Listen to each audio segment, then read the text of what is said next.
এখন ইমামতি করে, জুমা পড়ায়, খতিবি করে। কয়দিন পরে আসলো তারাবির নামাজ। ওই ইমাম সাহেব আবার হাফেজ। তারাবির নামাজে তিনি তেলাওয়াত করছেন কোরআনের আয়াত। কোরআন পড়ে তো খতম হবে, এর মাঝে 2-4 আয়াত তিনি বাদ দিছে। আয-যানিয়াতু ওয়াজ-যানি ফাজলিদু কুল্লা ওয়াহিদিন মিনহুমা মিআতা জালদা ওয়া লা তাখুযকুম বিহিমা রাফাতুন ফি দীনিল্লাহ ইন কুনতুম। লম্বা আয়াত। আচ্ছা, হুজুর এই আয়াত পড়ে নাই না? ভৈরা হুজুর অন্য আয়াত সামনেও পড়ছে, পিছেও পড়ছে, মাঝখানে 2-3 আয়াত বাদ দিয়া হুজুর রুকুতে চলে গেছে, নামাজ শেষ করছে। সভাপতি সাহেব বাসায় যাইয়া এশারের নামাজ তারা বিশ্বাস করে খাইছে। খাইয়া হুজুর ফোন দিছে, হুজুর আপনি কি ঘুমাই গেছেন নি? হুজুর কয় না, ঘুমাইছি না তো, কি হয়েছে? কয় যে আপনি একটু আইন তো আমার বাসায়। সভাপতি সাহেবের ফোন পাইয়া হুজুর গেছে সভাপতির বাসায়। এবার সভাপতি সাহেব জিজ্ঞাসা করে, হুজুর আমার বাতিজাই ছিল বেড়াইতে, ওই যে আমার বাতিজা অমুক জায়গায় থাকে, সে কিন্তু কোরআনের হাফেজ, হে বলছে আজকের তারাবির নামাজে নাকি আপনি 2 আয়াত বাদ দিয়া গেছেন। হাফেজ তো বুঝা লাগছে 2 আয়াত যে বাদ করছে। আর সভাপতি সাহেব তো রাজ্ঞা মাইজ্ঞা সাথে সাথে ফোন মারিয়া দিছে, কালকেও তো জিগাইতে পারতো না, আজকে আয়েন, এই 2 আয়াত বাদ গেছে। তাইলে খতম তারাবি হইল কেমনে? খতম তো আর হইব না, বাদ গেলে কি আর খতম হয়নি? খতম মানে তো শেষ, তো কিছু বাদ দিলে কি আর শেষ হইল? তখন ইমাম সাহেব জবাব দেয়, সভাপতি সাহেব বুঝা শুনে 2 আয়াত বাদ দিছি ইচ্ছা কইরা। এই কথা শুনে তো সভাপতি গেছে আরো গরম হইয়া, হুজুরে কয় কি রে, ভুলে বাদ পড়লে একটা, হে কই যাইন না বুঝা বাদ দিছে, এটা আপনি কি করলেন? কই কেন, আমি যখন জয়েন করি তখন তো বলছি রে মসজিদে রাজনীতি চলবে না, এই 2 আয়াত পুরা রাজনীতির ছিল। কি কোরআনে রাজনীতি আছে না নাই? এই চুপ থাকা যাবে না, আসেনি? আসেনি? কোরআনে রাজনীতি আছে না? কই 2 আয়াত পুরা রাজনীতি। তা আপনারা যখন আমারে কইছেন যে আমাদের মসজিদে কি চলবে না, রাজনীতি চলবে না, তা আমি তো ভয় পাইছি যদি আবার এই আয়াত পড়লে চাকরি যায়, তাহলে এর চেয়ে বরং পড়মু না, এটাই বালা। সভাপতি সাহেব কয়, ওমা এটা আবার কিতা কইলেন, কি রাজনীতি? কয় আরে এখানে কি অর্থ আপনি জানেননি? আল্লাহ কইছে যদি কেউ জিনা করে, পুরুষ হোক আর মহিলা হোক, 100 বেত লাগাইতে হবে, এবং এমন ভাবে লাগাতে হবে যেন জেনাকারীর প্রতি অন্তরের কোনো ভালোবাসা না থাকে। এখন যদি জেনাকারীকে আপনি বেত লাগান, তাহলে আইন বানানো দরকার আছে না নাই? তো আইন যারা বানায় তারাই তো রাজনীতি করে নেতা হয়, সংসদে যায়, হেয়ানে আইন বানায়। তো আইন যদি সংসদে না বানায়, বেত লাগাবেন কেমনে? তো এই আয়াত পুরা রাজনীতি, তাই বাদ দিছি। এবার সভাপতি হুজুর আপনাদেরকে আরবিতে পড়তে মানা করছি, আপনাদেরকে আরবিতে পড়তে মানা করছি, সরদরে হাত কাটার আইন লাগবে। কয় না হুজুর রাজনীতির ওয়াজ করিয়েন না, অন্য ওয়াজ করেন হুজুর। তখন হয়ে যায় এটা রাজনীতি, এটার পছন্দ হয় না। তো তেলাওয়াত করলা যে, পড়লা কেন? দিন আগে কত হলো, মাসখানেক হবে। আমাদের সাভার, ঢাকার পাশে সাভার স্মৃতিসৌধ আছে না সাভারে, ওখানে আশুলিয়া একটা থানা আছে। এক মসজিদের খতিব সাহেব আমাকে ফোন দিলেন, আমার পরিচিত। আমি সাভারে দীর্ঘ 14 বছর জুমা পড়াইছি এক মসজিদে। এখন ঢাকা পড়াই 2 জুমা, উত্তরা পড়াই 2 জুমা, 2 মসজিদে ভাগ কইরা কইরা পড়াই। আগে পড়াইছি সাভারে 14 বছর, এই জন্য আমি চিনি, উনি আমার পরিচিত।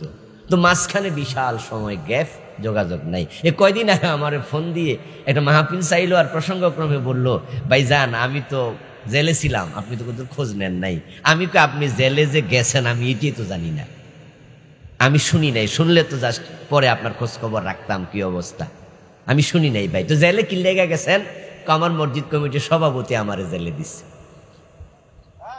আমি কই লা হাওলা ওয়ালা কুওয়াতা ইল্লা বিল্লাহ, আপনি কি তা কোন এটা? বলে হ্যাঁ ভাই, আমি অমুক জায়গায় জুমা পড়াইতাম, আমি চিনি, আমারে বলল অমুক জায়গায় পড়াইতাম, উনি একটা দারুণ মসজিদ বানাইছে, পয়সাওয়ালা মানুষ, এলাকার নেতা। বললো যে মসজিদ বানাইছে অনেক সুন্দর করে, বানাইয়া উনি আমাকে ফোন দিছে, কোত্থেকে নাম্বার সংগ্রহ করে ফোন দিয়ে বললো যে হুজুর আপনি জুমা পড়ান কোথাও অমুক জায়গায়? কয় জি না, আপনি আগামী মাস থেকে আমাদের মসজিদে জুমা পড়াবেন। আমার এইভাবে অর্ডার দিয়া নেতা মানুষ, আমার এলাকার মানুষ, আমি কি করব? বাধ্য হইয়া ওই জুমাওয়ালাদেরকে বুঝাইয়া টুজাইয়া আমি এখানে জয়েন করছি, বড় মসজিদ চলে আসছি। আমারও আসতে ওনার পছন্দ হয় না। এখন উনি এবার একদিন আমার জুমার পরে বলল, হুজুর আপনি ওসি ডাকতেছে, একটু আসেন তো। তা আমি বললাম যে ওসি আমাকে কেন ডাকবে? বলল আসেন, আপনাকে ওসি খবর দিছে। তা আমি বললাম এরপরে কি হলো? এরপরে উনি আমারে বললো যে আমি অমুক জায়গায় আছি, আপনি এখানে আসেন, তারপরে আমি সহ আপনি থানায় যাব। আমি তখন মনে মনে ভাবলাম উনি যেহেতু যাইতেছে তাহলে কোনো অসুবিধা নাই, ওসি হয়তো কোন কারণে ডাকে, যাই না। আমারে উনার গাড়ি কইরা উড়াইয়া সাথে নিয়া ওসির রুমে ঢুকাইয়া পরে দরাই দিয়ে চলে এসে। আরে আল্লাহর গজব কি এমনি আইছে না? এই যে জানোয়ার গুলো এখন দেশে নাই, পলাইয়া গেছে 300 একসাথে, এমনি কি পলাইছে? ওরা আলেমদের উপর এমন জুলুম করছে, 54 বছরে বাংলার ইতিহাসে এত জুলুম হয় নাই, এত জুলুম করছে। ভাইরে ভাই, এই কথা শুনে তো আমি আসমান থেকে পড়ার মতো। কয় কি রে, সভাপতি নাকি ইমাম ধরাইয়া দেয়, খতিব ধরাইয়া, কয় কি কয়। এরপরে তো আমার ধরে 2-3টা মামলা দিল, 2-3টা মামলা দিয়ে জেলে দিয়ে দিল। কফরে জেল খাইটা কয়দিন আগে বাইরে আইছি। দোস্ত কি খবর শুনি, মনে হয় 7ম আশ্চর্য না 8ম আশ্চর্য। আর ইমামতি বাদ দিতে পারতো, ঠিক না? যে হুজুর আপনার ওয়াজ আমার ভালো লাগে না, সুতরাং আপনি আমাদের মসজিদে জুমার, এটা হইতে পারতো না? কিন্তু না, ডাইরেক্ট নিজে সাথে লইয়া ধরাই দিয়েছে। কোথায় আছি আমরা, কোথায় আছি? কোরআন কি মন্ত্র নাকি যে আপনি অং বং চং করলেন, পড়লেন, কিছুই বুঝলেন না? এভাবে কোরআন পড়লে কোরআনের উপরে প্রকৃত অর্থে ঈমানই আনা হয় না। আল্লাহ তাআলা বলছেন ইয়াতলুনাহু হাক্কা তিলাওয়াতি উলাইকা ইউমিনুনা বিহি। আমি যাদেরকে কিতাব দিলাম, কোরআন দিলাম, ইয়াতলুনাহু, তারা কোরআন পাওয়ার পরে এটা পড়ে, তেলাওয়াত করে। কিভাবে পড়ে? এবার আল্লাহ বলছে হাক্কা তিলাওয়াতি, হক আদায় করে পড়ে। এই হক আদায় করার অর্থ হলো না বুঝা পড়া, আমল না করা, শুধু পড়ে যাওয়া হবে? হক আদায় হলো? আল্লাহ তাআলা বলেন নাই যে ইয়াতলুনাহু ফাকাত, কোরআন যারা পেয়েছে তারা শুধু পড়বে, এটা বলেন নাই। বলছেন ইয়াতলুনাহু হাক্কা তিলাওয়াতিহি, বরং তারা কোরআন পাওয়ার পরে হক আদায় করে তেলাওয়াত করবে। কোরআনের হক আদায় করার 1 নাম্বার হলো বিশুদ্ধ তেলাওয়াত, দ্বিতীয় হলো অর্থ বুঝা, তৃতীয় হলো তার প্রয়োজনীয় ব্যাখ্যা অনুধাবন করা, চতুর্থ হলো যা বলা হয়েছে তা আমলে বাস্তবায়ন করা। যারা কোরআন পড়লো কিন্তু বিশুদ্ধ পড়লো না, কোরআন তাদেরকে লানত করবে। কারণ কোরআন যখন কেউ ভুল পড়ে তখন অর্থের মাঝে বিকৃতি তৈরি হয়। যেখানে ছিল আইন সেখানে হয়ে গেল হামজা, অর্থের মাঝে আকাশ পাতাল ব্যবধান হয়ে যেতে পারে। ছিল বড় কাফ, নোক্তাওয়ালা কাফ, কুল হুয়াল্লাহ কুল, আর আপনি কাফ পড়লেন নোক্তা ছাড়া, যেটাকে আমরা বলি ছোট কাফ। কুল শব্দের অর্থ হলো খাওয়া, খাও, আর কুল মানে হলো বলো।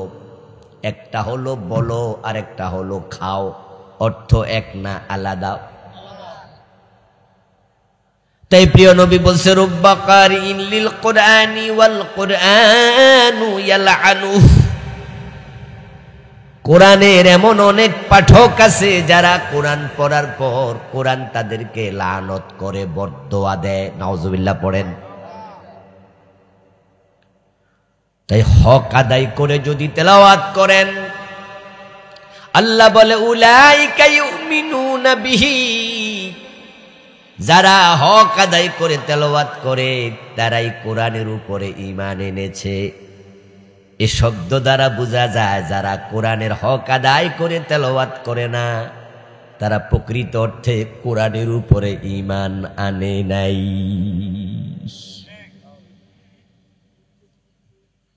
আমার প্রিয় ভাইরা, যারা বাংলাদেশি মানুষ তাদের বাংলাদেশে থাকতে পাসপোর্ট লাগবে না। এই যে আমরা বাংলাদেশে আছি, আমাদের কি সবার পাসপোর্ট লাগে দেশে থাকতে? পাসপোর্টের প্রয়োজন হয় বিদেশ যেতে, এ দেশে থাকতে পাসপোর্ট লাগে না। এই শব্দ দ্বারা বোঝা যায় যে আপনি বাংলাদেশি হবেন তাই পাসপোর্ট লাগবে না। অন্য বিদেশিরা যদি কয় লাগবে না, আমাদেরও লাগবে না, তাহলে আমরা বলবো তুমি কি বাংলাদেশি? বলবে না, তাহলে তোমার পাসপোর্ট লাগবে। শব্দ দ্বারা ডিজাইন চেঞ্জ হয়। যারা হক আদায় করে তেলাওয়াত করে তারাই কোরআনে বিশ্বাস করে। এই শব্দ দ্বারা বোঝা যায় যারা হক আদায় করে না তারা কোরআনে প্রকৃত অর্থে বিশ্বাস করে না। শব্দের ঢং, স্টাইল, ডিজাইন বুঝতে হবে। এখন হক যারা আদায় করবে তারা বিশুদ্ধ পড়বে, কিন্তু পরিতাপ হলো বাংলাদেশের অসংখ্য কোরআন তেলাওয়াতকারী বিশুদ্ধ পড়েই না। কেউ কেউ মনে মনে বলেন হুজুর অনেকে যে পড়েই না। আমি বলবো হেরার তো কোনো কথাই নাই। হুজুর ওয়াজ করছে এক ওয়াক্ত নামাজ যদি কাজা করো 80 হোক বা দোজকে জ্বলবা। এক মুসল্লি দাঁড়ায় কয় হুজুর হোক বা আবার কি? 2,88,00,000 বছর। কোন কি হুজুর? এক ওয়াক্ত নামাজ কাজা করলে 2,88,00,000 বছর এক হোক বা এতদিন দোজকে জ্বলা লাগবে। তাহলে আমাদের পাশের বাড়ির মফিজ মিয়া তো নামাজই পড়ে না, হুজুর কয় হেতের হোক বাই নাই। ঠিক না? হের আবার কিসের হোক বা? হে তো বিনা হিসাবে দোজক, হে তো আর হিসাব টিসাব দরকার নেই। তো যারা তেলাওয়াতি জানে না তাদের ব্যাপারে আমাদের কথা বলে লাভ কি? লাহুম কুলুবুন লা ইয়াফকাহুনা বিহা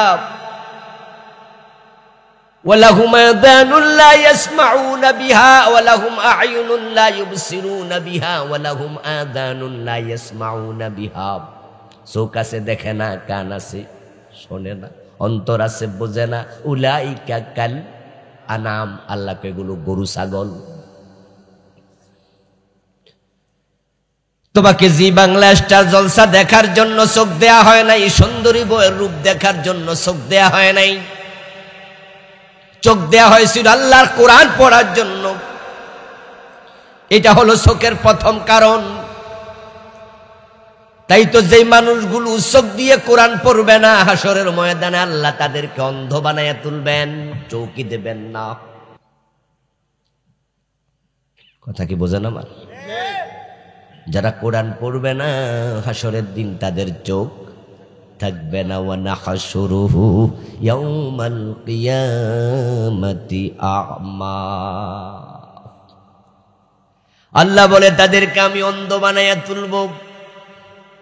হাসরের ময়দানে ওই লোক আল্লাহর কাছে অভিযোগ করবে, অনুযোগ করে বলবে রাব্বি লিমা হাশারতানি আ'মা ওয়া কাদ কুনতু বাসীরা।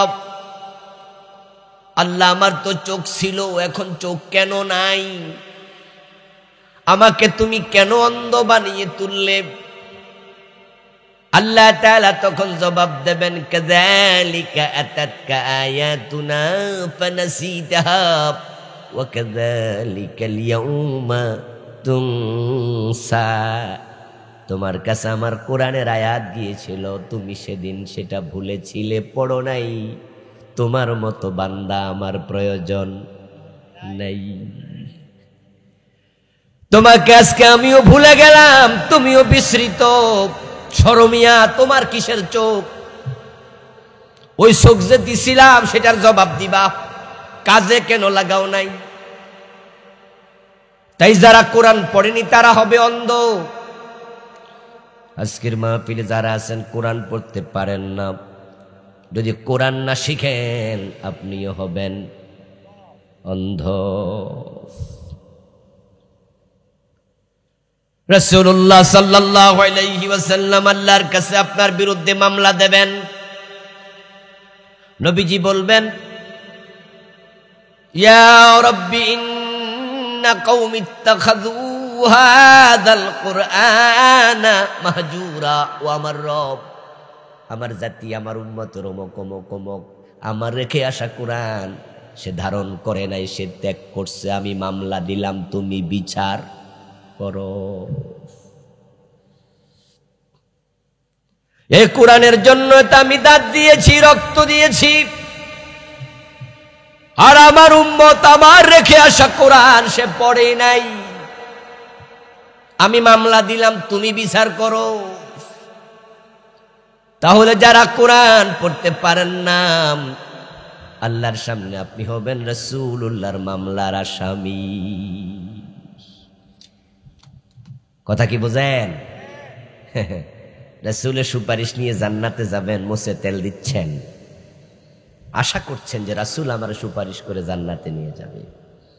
এত সোজা না, এত সোজা না, এত সোজা না। এই জন্য প্রথম হলো হক আদায় করা, মানে তেলাওয়াত করা। তেলাওয়াত হবে বিশুদ্ধ, ওয়ারাত্তিলিল কুরআনা তারতিলা। কোরআন শিখা যেমন ফরজ, কোরআন বিশুদ্ধভাবে তেলাওয়াত করাও ফরজ। তাই যারা ভুলভাল পড়েন তারা সাবধান, কোরআন আপনাকে লানত করছে।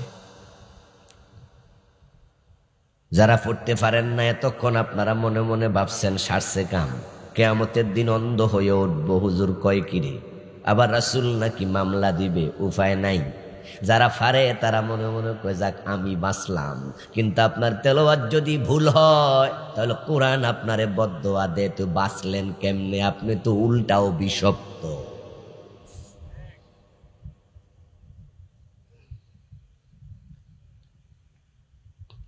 সাবধান মুসলমান, তেলাওয়াত বিশুদ্ধ হলো কিনা যাচাই করো। কোন একজন আলেমকে, ভালো আলেম যিনি কেরাত বিশুদ্ধ পারে, হাফেজ কারি, এমন কাউকে তেলাওয়াত শোনাবেন। তেলাওয়াত শোনাইয়া বলবেন যে হুজুর আপনি একটু সার্টিফিকেট দেন, সার্টিফাই করুন, আপনি বলুন তো আমার তেলাওয়াত ঠিক আছে নাকি। কোনো আলেম যদি আপনাকে বলে যে আপনার তেলাওয়াত ঠিক আছে, তাহলে আপনি এবার তেলাওয়াত করুন নির্দ্বিধায়। তবে যা পড়বেন তা বুঝে পড়বেন, কারণ কোরআন কোনো মন্ত্র নয়। তেলাওয়াত করে হক আদায় করা মানে হলো আল্লাহ যা বলেছেন তা অনুধাবন করা। বাংলাদেশের সবচেয়ে সমস্যা হলো তারা কোরআন পড়ে কিন্তু বোঝে না। এ হাফেজ মাওলানা অধিকাংশ, সাধারণ মানুষ তো আছেই। কত হাফেজ আছে, হাজার হাজার হাফেজ, লাখ লাখ হাফেজ। আলহামদুলিল্লাহ, এখন তো বাংলাদেশের হাফেজরা বিশ্বজয়ী হাফেজ হয়, ঠিক না? মাঝে মাঝে দেখবেন পত্রিকা যে পৃথিবীর 80টা দেশ, 70টা দেশ, 50টা দেশের মাঝে বাংলাদেশ হয়েছে নাম্বার 1, 1 নম্বর। হাফেজের অভাব নাই, কিন্তু 30 পোড়া পারা কোরআনের অর্থ জানে এমন হাফেজ আছে শতকরা কত? 100 জন হাফেজের মাঝে হয়তো 90 জনই অর্থ জানে না। এটা যে জানা লাগে এটা অনুধাবনও করে না। এই যে সূরা মাউন থেকে আমি আসছিলাম, এত ছোট্ট সূরা, এত পরিচিত সূরা, জীবনে কত শতবার পড়েছেন, কিন্তু অর্থ কয়জনে জানেন? অর্থ যে জানা উচিত এই চিন্তাটাও নেই। আজীব মানুষ। তারপরে যারা অর্থ ব্যাখ্যা জানে তারা মানে কয়জন? না মানলে হক আদায় হবে কেমনে? মাথা ব্যথা, জ্বর উঠেছে, শরীর ভালো নয়, ডাক্তারের কাছে গেছেন, ডাক্তার আপনাকে লিখে দিছে সকাল সন্ধ্যা, সকাল দুপুর বিকাল 3 বেলা 3টা নাফা ট্যাবলেট খাবেন, সাথে দিলাম এই, সাথে দিলাম ওই, আপনারে 3-4 রকমের ওষুধ লিখে দিল। আর আপনি প্রেসক্রিপশন আইনা সুন্দর কইরা অজু টজু কইরা এটা বালিশের উপর রাইখা আপনি পড়তেছেন সকাল দুপুর সন্ধ্যা নাফা নাফা নাফা নাফা, প্যারাসিটামল, হিস্টাসিন। হ্যাঁ, এরকম আপনি তেলাওয়াত করতেছেন, মাথা ব্যথা চলে যাবে, ঠিক না? খাওয়া লাগবে না। ব্যাকল কত বড় বর্বর, হেতে তেলাওয়াত করে, হেতে মানি, হেতে বুঝেই না যে ওষুধ তেলাওয়াতের জন্য না, খাওয়ার জন্য। আল্লাহ কোরআনে বলে আস-সারিকু ওয়াস-সারিকাতু ফাকতাউ আইদিয়াহুমা জাযাআম বিমা কাসাবা নাকালাম মিনাল্লাহ। চোর পুরুষ হোক আর নারী হোক, ধরে ধরে হাত কেটে দাও, এটাই তাদের রেজাল্ট, এটাই পাওয়া শাস্তি, এটা আল্লাহর অর্ডার। এই রমাদানেও আমরা কোরআন খতম করব, তারাবিতে করব, নিজে নিজে পড়ব, কত লক্ষবার কোটিবার খতম হবে তার কোনো হিসাব নাই। দুনিয়াতে চলবে কোরআন তেলাওয়াত। চোর ধরে হাত কাটছেন কয়দিন? তো পড়লেন আর কি করলেন? শুধু প্যারাসিটামল খাওয়ার খবর নাই। আচ্ছা, আপনারা যারা আমার সামনে আছেন, প্যারাসিটামল ডাক্তারে লেখা দিলে বাসায় বৈশা বৈশা পড়ছেন, খান নাই, এমন রুগী এনে আছে? যদি এই কাম কেউ করতো, হেরে ব্যাকল করতাম না আমরা? হেরে কইতাম ব্যাকল, তোরে কি পড়তো দিছে ডাক্তারে? ডাক্তারে তোরে লেখা দিছে, খাইতি বেড়া। কিন্তু আমরা এখানে আস-সারিকু ওয়াস-সারিকাতু তিলাওয়াত করছি, চোরদের হাত কাটা লাগে চিন্তাও নাই। বরং আরো যদি কই যে হাত কাটেন, তাহলে উল্টা আবার রাজাকার কইয়া গালি দেয়, কয়ে দেবো এই মৌলবাদী। ও দোস্ত, জুমার খুতবায় যখন হুজুররা কিছু রাজনীতির আরবি ওয়াজ করে আলায়, তখন কেউ মানা করে না। যখন কোরআন তেলাওয়াত করে রাজনীতির আয়াত, আলা লাহুল খালকু ওয়াল আমরু, আল্লাহ বয় সাবধান, আল্লাহ বলেন সাবধান, সৃষ্টি যার, আইন চলবে শুধু তার। এটা কি রাজনীতি না? ডাইরেক্ট রাজনীতি, কারো আইন চলবে না, আইন চলবে কার? আচ্ছা, বাংলাদেশকে আইন দিয়ে চলে না? এই আইনগুলো আল্লাহর না ব্রিটিশের? তো ব্রিটিশের আইন মান না, তোমরা আল্লাহর গোলাম হইলা কেমনে? তোমরা তো ব্রিটিশের গোলাম। হুজুর আপনি আরবিতে পড়েন, অসুবিধা নাই, মানে সওয়াবের আশায় নামাজ পড়ে, খতম তারাবি করে, কিয়ামতের দিন আল্লাহরে কয়ে দিব, আল্লাহ আমিও মুসলমান।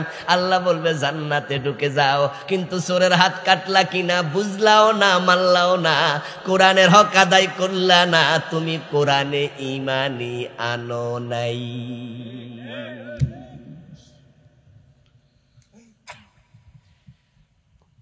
এখন কি করবেন? কি করবেন বলেন তো? বেহেশতে যাইতে হইলে আপনাকে একটু সিরিয়াস হওয়া লাগবে। এত মাগনা পান চাবাইতে চাবাইতে, হাসতে হাসতে জান্নাতে যাওয়া যায় না। জান্নাতে যেতে হলে ইমাম ইব্রাহিম নবীর মতো হিম্মত লাগে। প্রয়োজনে জালেমরা আগুনে ফেলে দেবে, হাসতে হাসতে অগ্নিকুণ্ডে ঝাঁপ দেয়া লাগে।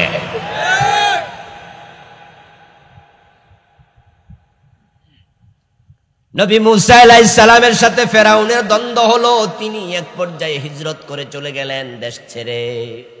ওনার বাড়ি ছিল মিশরে, হিজরত করে চলে গেলেন ফিলিস্তিনে। মাঝখানে বিশাল সাগর, ওই সাগর কেমনে পার হবেন? আমার আল্লাহকে হাতের লাঠি দিয়ে আঘাত করো, সাথে সাথে 12টা রাস্তা হয়ে গেল। জান্নাতে যেতে হলে হিজরত করা লাগে, এলাকা ছেড়ে চলে যাওয়া লাগে। আমির হামজার মতো কলিজা দেয়া লাগে, ইমাম হোসাইনের মতো কল্লা দেয়া লাগে। ইমাম হোসাইন রাদিয়াল্লাহু তাআলা আনহুর সাথে ইয়াজিদের যে দ্বন্দ্বটা হলো, এটা কি মসজিদের ইমামতি নিয়ে হয়েছিল? কি নিয়ে হয়েছিল? রাষ্ট্র ক্ষমতা নাকি? রাষ্ট্র ক্ষমতা, রাজনীতি, ডাইরেক্ট রাজনীতি। মুহররম মাস আসলে কত সুন্দর করে ইমাম হোসাইনের জন্য চোখের পানি ছেড়া কান্দেন, আর ইয়াজিদরে বদদোয়া দেন। আবার ইয়াজিদের পক্ষে ভোট দিয়া বাংলাদেশে ইয়াজিদদেরকে ক্ষমতায় বসায় রাখেন।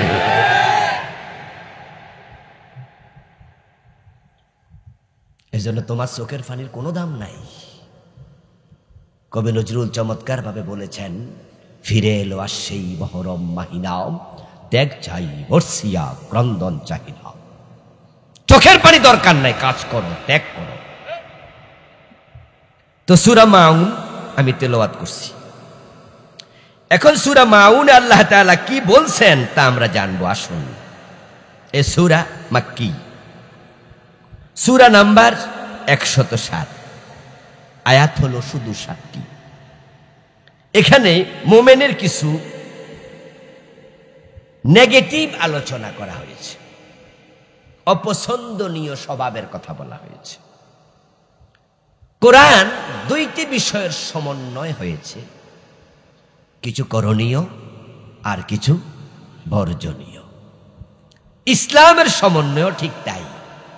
মা আতাকুমুর রাসূলু ফাখুযুহু ওয়া মা নাহাকুম আনহু ফান্তাহু।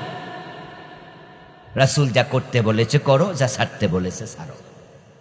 দু জিনিস একসাথে নিতে হবে। যাহা করণীয় করবেন, যাহা বর্জনীয় ছাড়বেন। এই যে আমার সামনে মাইক, এই মাইকের মাউথপিস থেকে আওয়াজটা যাচ্ছে তার দিয়া, তারটা চলে গেছে মেশিনের ভিতর দিয়া ব্যাটারিতে। ওই ব্যাটারি যে সংযোগ, সেখানে সংযোগ কি একটা না দুটা? একটা নেগেটিভ আর একটা পজিটিভ। আচ্ছা, একটা খুলে দিলে আর একটা দিয়ে আওয়াজ চলবে তো? নামাজ পড়লেন, সুদ ছাড়লেন না, এ নামাজ দিয়ে জান্নাত মিলবে না। মসজিদে আল্লাহর আইন মানলেন, আদালতে মানলেন না, রোজায় মানলেন, সংসদ ভবনে মানলেন না। এইভাবে সুবিধাবাদ জিন্দাবাদে মোমেন থাকা যায় না। আপনি মুনাফিক হয়ে যাবেন। মুনাফিকদের অভ্যাস ছিল তারা ইসলামও মানে আবার কুফরিও মানে, দুইটা মিলাইয়া মানে। এই যে বিদ্যুতের আলো জ্বলছে, প্রতিটা লাইটের মাঝে সংযোগ দুটা আছে, একটা লাল তার আর একটা কালো অথবা অন্য তার। লালটা হলো নেগেটিভ, অন্যটা পজিটিভ। এই দুটার একটা খুলে দেন, লাইটের আলো সাথে সাথে নিভে যায়। ইয়াকুলুনা নুমিনু বিবাদিন ওয়া নাকফুরু বিবাদ ইউরিদুনা আন ইয়াত্তাখিযু বাইনা যালিকা সাবিলা উলাইকা হুমুল কাফিরুনা হাক্কান।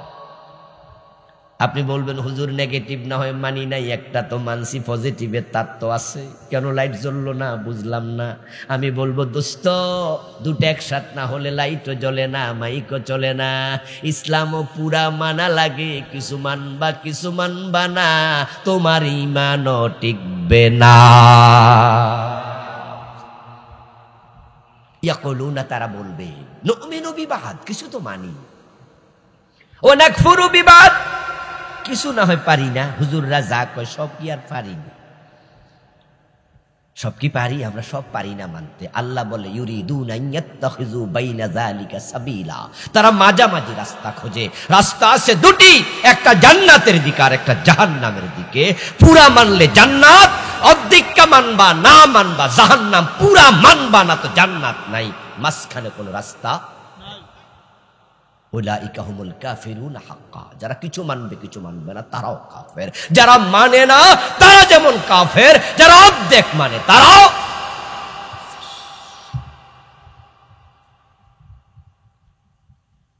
আজকের মাহফিলের সভাপতি সাহেব যিনি আছেন, হুজুর ঘোষণা করলেন যে আপনারা যাওয়ার সময় আমি আপনাদেরকে কিছু হাদিয়া দেব। এলাকার একজন বড় লোক আজকের মাহফিলের উপস্থিতি লোকদের জন্য 10 লাখ টাকা পাঠাইছে, 10টা ভান্ডেল 1000 টাকার নোট। আপনারা যাওয়ার সময় 1000 করে হাদিয়া প্রত্যেকে নেবেন, লাইনে দাঁড়াবেন, আমি দেব। আমরা মনে মনে বললাম যে ঠিক আছে হুজুর, তাহলে আমরা দিয়েন। হাদিয়া দেওয়াও সুন্নত, হাদিয়া নেওয়াও সুন্নত। কিন্তু মানুষ বেশি দেখা, অথবা উনি মনে মনে ভাবলো যে ঠিক আছে আমার দেয়ার দায়িত্ব দিছে, আমি দিমু আমার মতো। তিনি 1000 টাকার নোট মাঝখান দিয়া সিরা অর্ধেক অর্ধেক দেয়া শুরু করছে। আমরা নেব কয়জনে? আমরা সাথে সাথে বলবো হুজুর দিলে পুরা দেন, না দিলে বাদ দেন, অর্ধেক কেটে বাড়িতে কি করবো? আর তখন উনি বললে, এই মিয়া অর্ধেকও 1000 লেখা আছে দেখো। কি 1000 টাকার নোটের অর্ধেকের মাঝে কি 1000 লেখা থাকবে না? এই পাশে ইংরেজি, ওই পাশে বাংলা, দুই পাশে কিন্তু 2 ফিটে লেখা আছে। দুনিয়া আমাদের করলে মিয়া নেও, লেখা কিন্তু আছে। অর্ধেক করলে কি হয়েছে, যাও। আমরা বলবো এসব হুজুর বুঝ দিয়েন না তো, দিলে ফুরা দেন নয় বাদ দেন। আল্লাহর কাছে ইসলাম নেবেন তো ফুরা নেবেন। ফজরের নামাজের ফরজ কয় রাকাত? 1 রাকাত পরে বাড়ি চলে যান, সওয়াব কত হবে? পড়লে 2, না পড়লে বাদ দেও, অর্ধেক চলবে না। ঘড়ির দিকে তাকায়া দেখেন যে 3টা বাজতেছে। চৈত্র মাসের দুপুরের রোজা, পেটটা ছৌঁচো করছে ক্ষুধায়, বুকটা খা খা করছে পিপাসায়। ঘড়ির দিকে তাকায়া হিসাব করলেন সবে সাদেক থেকে 9 ঘন্টা রোজা রাখছি, আর মাত্র 5 ঘন্টা বাকি আছে। এখন ইফতার করলে 70% সওয়াব পাওয়া যাবে, ঠিক না? পাওয়া যাবে কত? 60, 50%। তো 9 ঘন্টা যে রোজা রাখছেন,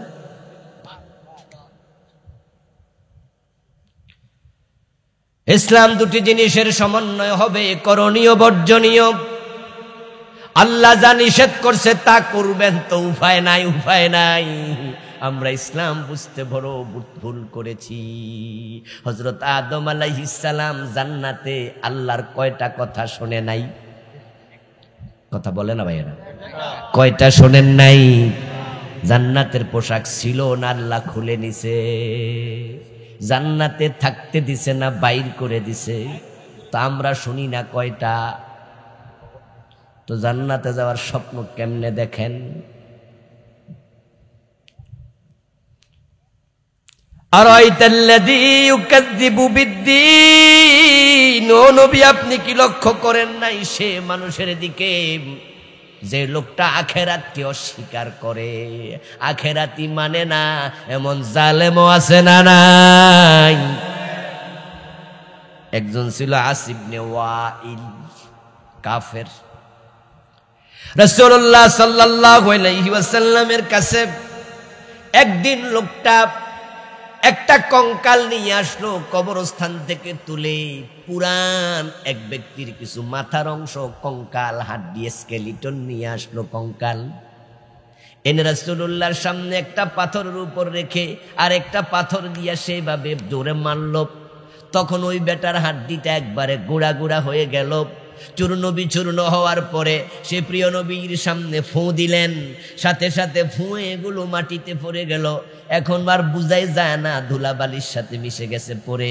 এবার সে বলতেছে, মুহাম্মদ ইবনে আব্দুল্লাহ, ও আমাদের বাতিজা, এই হাড্ডি দেখো কেমনে চূর্ণ বিচূর্ণ, আল্লাহ বুঝিয়ে এগুলো আবার জীবিত করবে, এটা হতে পারে নাকি? নাউজুবিল্লাহ পড়েন। সে রাসূলকে একবারে হাড্ডি বাইঙ্গা বুঝাইতেছে যে আসলে আখেরাত বলতে কিছু নাই। আস্তাগফিরুল্লাহ। ওরা বলতো আখেরাত কেমনে কি, মরে যাব, মাটিতে মিশে যাব, হাড্ডি সব গুঁড়া গুঁড়া হয়ে যাবে, আমরা মাটি হয়ে যাব, ঝামেলা শেষ। আল্লাহ বলো, নবী আপনি কি লক্ষ্য করেন নাই আখেরাতকে অস্বীকার করছে? যারা আখেরাত অস্বীকার করে সবগুলো কাফের, সব বেঈমান। তাই মরার পর একটা জীবন আছে, এটা বিশ্বাস করার নাম ঈমান। আমরা সবাই মরার পরে আখেরাত আছে বিশ্বাস করি, করি না? আমরা সিরিয়াসলি করি, সিরিয়াস। আমরা সিরিয়াসলি মানি যে অবশ্যই আখেরাত। আরে আখেরাত লজিক্যাল, প্রমাণিত, যৌক্তিকভাবে প্রমাণিত। যারা অস্বীকার করে, নাস্তিক গুলো, বেঈমান গুলো, এগুলো বোঝে না, অথচ ওরা নিজেদেরকে নিজেরা যুক্তিবাদী বলে। ওরা বলে আমরা দার্শনিক, আমরা যুক্তিবাদী, আমরা যুক্তি ছাড়া মানি না। তাহলে আমি প্রশ্ন করব, আখেরাত যে লাগে যৌক্তিকভাবে, প্রশ্নের জবাব দাও।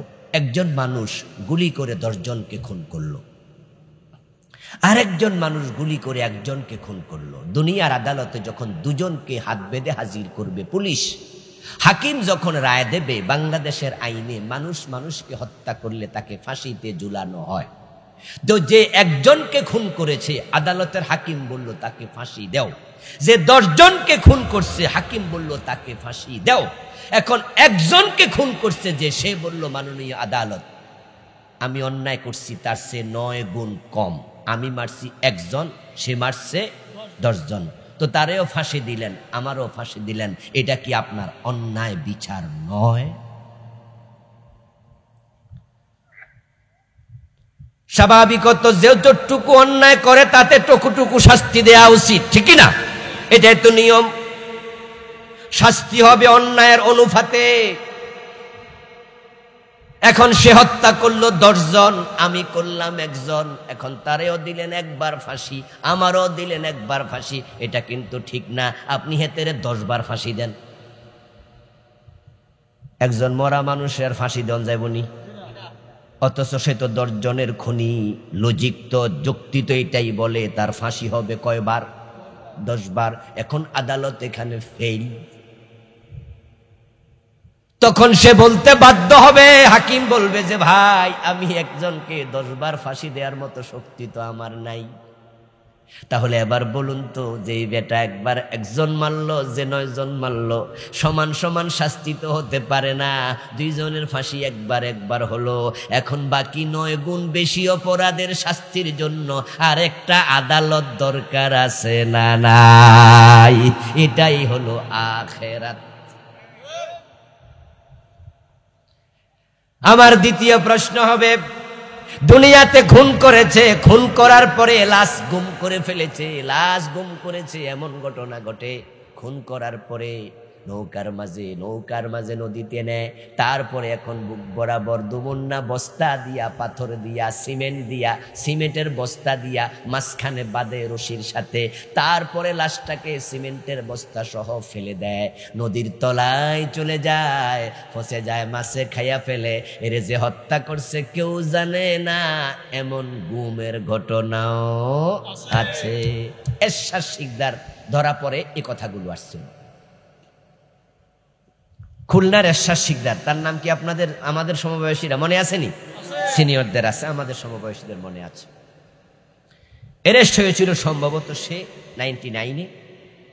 আমিও গিয়েছিলাম খুলনায়, যখন সফরে গেলাম 2001-এ সম্ভবত, তখন সে জেলখানায়। খুলনায় গিয়ে তার একটা বাড়ি ছিল, তার বাড়ির নাম ছিল স্বর্ণকমল।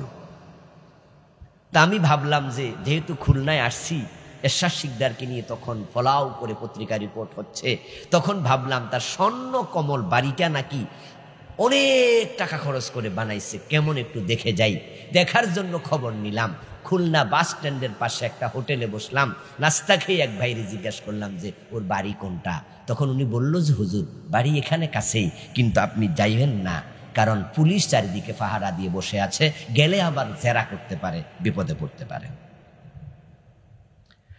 তখন পত্রিকায় আসছে এরশাদ শিকদার বড় বড় জাহাজ ডাকাতি করত, এবং সে যেই মেয়ের প্রতি চোখ পড়ত তাকে বাড়ি থেকে তুলে নিয়ে যেত। তার হাতে কত খুন হয়েছে তার কোনো হিসাব নাই, এবং অধিকাংশ লাশ খুন করার পরে সে ওই সিমেন্টের বস্তার সাথে বেঁধে সাগরে ফেলে দিত।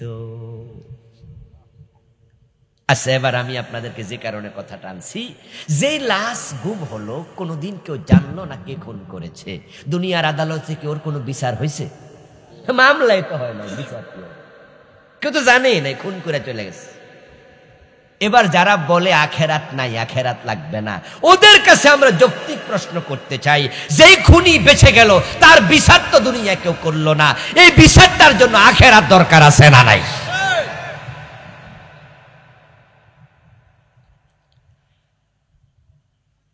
ও দোস্ত, আপনাকে একজন একটা থাপ্পড় মারলো, থাপ্পড় মারার পরে আপনি যে আদালতের হাকিমের কাছে বিচার দিলেন, অথবা এলাকার চেয়ারম্যানের কাছে বিচার দিলেন, চেয়ারম্যান সাহেব বলল তার দরিয়ান, চকিদার যাইয়া ধরে আনছে, আনার পরে বলল তুই তারে কি থাপ্পড় দিছিলি গালের মাঝে? দিছি।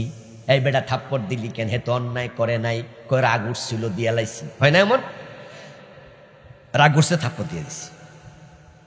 এখন চেয়ারম্যান সাহেব বলল ঠিক আছে, তাহলে হেতে এখন একটা থাপ্পড় তোর ফিরাই দিব, এটা আমার বিচার। একথা বলার সাথে সাথে যে আসামি, সেও মনে মনে বুঝছে যে আসলে ভুলটা তো আমারই ছিল, তো ঠিক আছে থাপ্পড় একটা দেখ, আমি যেহেতু দিছি। এবার বেটা দিছে থাপ্পড়।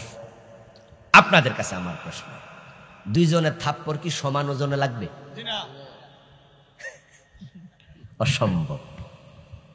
দুনিয়ার কোন দাড়ি ফাল্লা দিয়া মাইপ পাখির থাপ্পড় দিতে পারবে না। হতে পারে হেতেরটা একটু জোরে লাগছে, হতে পারে একটা একটু, একবার 100% এটা হবে। মাইপে মাইপ পাখি থাপ্পড় দেয়া যায়। এখন এই যে একটু কম বেশি হয়ে গেল, এখন এইটার যে কাফারা, সেটার জন্য আখেরাত দরকার আছে না নাই? فمن يعمل مثقال ذرة خيرا يره ومن يعمل مثقال ذرة شرا يره। আল্লাহ বলে আমি এমন এক আখিরাত বানাইছি যেখানে দুনিয়ায় বিন্দু পরিমাণ, যাররা পরিমাণ, একবারে পরমাণু পরিমাণ ভালো করো আর মন্দ করো, এটাও তুমি আখিরাতে দেখবে।